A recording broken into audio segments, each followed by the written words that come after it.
دوستو، میں جب غور کرتا ہوں دیکھتا ہوں کہ ہم بحیثیت قوم ایک ماضی پرست قوم ہے، ماضی میں رہنا پسند کرتے ہیں۔ ہماری مثالیں، ہماری ساری باتوں کا مرکز و محور ماضی ہے۔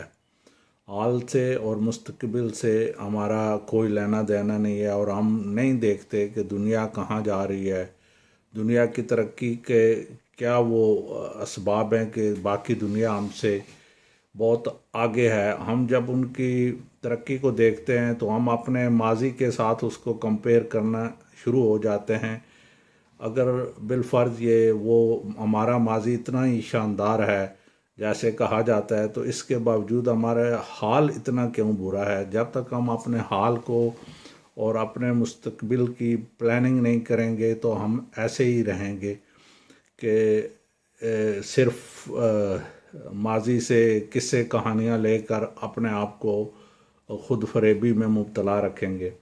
اس تناظر میں ایک نظم لکھی تھی، وہ آپ کی نظر کرتا ہوں کہ ماضی کے اسیر تقدس کا نورانی لباس پہنے، تقدس کا نورانی لباس پہنے عقیدتوں کے چراغ لے کر، تقدس کا نورانی لباس پہنے عقیدتوں کا چراغ لے کر، عہد رفتہ کے تاریک غاروں میں اپنے ابا کے چھوڑے چھپے خزانوں کو ڈھونڈتے ہیں۔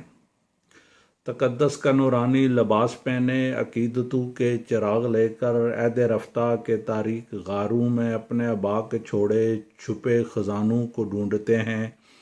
امرت دارا کی آس لے کر، امرت دارا کی آس لے کر، کو کاف کے لامنتہا سنگ لاخ پٹ گڈیوں پہ چلتے ہیں۔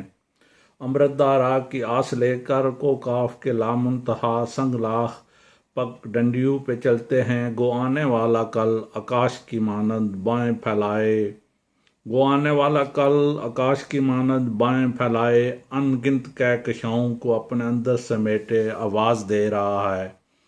گو آنے والا کل آکاش کی مانند بائیں پھیلائے، ان گنت کہکشاؤں کو اپنے اندر سمیٹے آواز دے رہا ہے، مگر ہمیں کہ عہد حاضر سے آنکھیں چرائے، مگر ہمیں کہ عہد حاضر سے آنکھیں چرائے، ماضی کے تاریک غاروں میں اپنے ابا کے چھوڑے چھپے خزانے ڈھونڈتے ہیں۔